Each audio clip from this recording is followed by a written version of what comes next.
I had some tile left over from a recent project, and I thought I'd show you how to make a trivet out of it. Start with a piece of wax paper. Tear off a piece slightly larger than the tile itself, and then spray it with some cooking oil.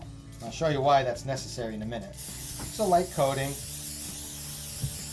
There you go, that's all you need. And then lay down 2 narrow wooden sticks. I'm using paint sticks. You could use popsicle sticks or tongue depressors. You just want to make sure they're in from the corners of the tile.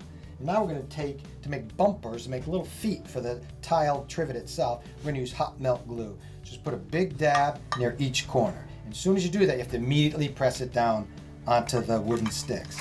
The sticks serve as a spacer so that each little foot, each little glue pad is exactly the same thickness. There you go. Just press it down and just hold it. You need to hold it, at least a minute or so. And because you sprayed oil on the wax paper, the trivet itself won't stick right to the wax paper.